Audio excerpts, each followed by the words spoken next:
আপনাদেরকে স্পষ্ট ভাষায় বলতে চাই, ৭২-এর ভারতীয় আধিপত্যবাদী বন্দোবস্তে আর আগামীর বাংলাদেশ চলতে পারে না। ভারতীয় সংবিধানের মূলনীতির ভিত্তিতে প্রণীত ৭১-এর মুক্তিযুদ্ধের চেতনা পরিপন্থী ৭২-এর সংবিধান বাংলার মাটিতে চলতে দেওয়া হবে না। আগামীর বাংলাদেশ গড়ে উঠবার জন্য ২০২৪-এর জুলাই বিপ্লবের সনদকে রাষ্ট্রীয়ভাবে স্বীকৃতি প্রদান করে, আইনি ভিত্তি প্রদান করেই ২০২৬ সালের ফেব্রুয়ারি জাতীয় নির্বাচন হতে হবে।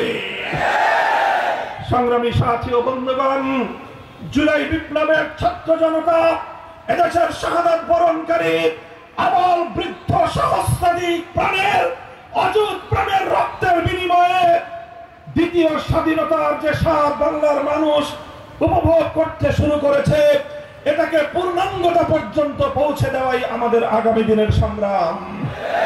আমি আপনাদেরকে উদাত্ত আহ্বান জানাচ্ছি, বাংলাদেশে ফ্যাসিবাদ উৎখাত হয়েছে, নতুন কোন ফ্যাসিবাদ বাংলার মাটিতে আর শেকড় কেড়ে বসতে দেওয়া হবে না ইনশাআল্লাহ। জুলাই সনদের ভিত্তিতে উচ্চ কক্ষে সংসদে দ্বিকক্ষ বিশিষ্ট সংসদ গঠনের সিদ্ধান্ত হয়েছে জাতীয় ঐক্যমত্য কমিশনে, কিন্তু সেই উচ্চ কক্ষ কিভাবে গঠিত হবে সেটা নিয়ে বাংলাদেশের রাজনৈতিক পক্ষগুলো একমতে আসতে পারেনি। আমাদের জন্য এটা অত্যন্ত দুর্ভাগ্যজনক একটি বিষয়। জুলাই বিপ্লবে যাদের সন্তানরা রক্ত দিয়েছিল, যাদের ভাইয়েরা রক্ত দিয়ে বাংলাদেশে ৫ই আগস্ট নতুন করে বাংলাদেশকে আবার স্বাধীনতার স্বাদ আস্বাদন করিয়েছে, সেই সহস্রাধিক রক্তদাতার শাহাদাত বরণকারী বীর শহীদের আত্মত্যাগের এত অল্প সময়ের মধ্যেই জুলাই বিপ্লবের অংশীজনরা নিজেদের মধ্যে পারস্পরিক যে বিভক্তি এবং যে বিরোধের মধ্যে জড়িয়ে পড়েছে, বাংলাদেশের মানুষ এই বিরোধ দেখতে চায় না। আমরা চাই জুলাই সনদের ভিত্তি হবে আগামীর বাংলাদেশ গড়বার প্রধান রোডম্যাপ। ১৯৪৭ সাল, ১৯৭১ সাল, ২০২৪ সাল হবে আগামীর বাংলাদেশ গড়বার প্রধান মাইল ফলক।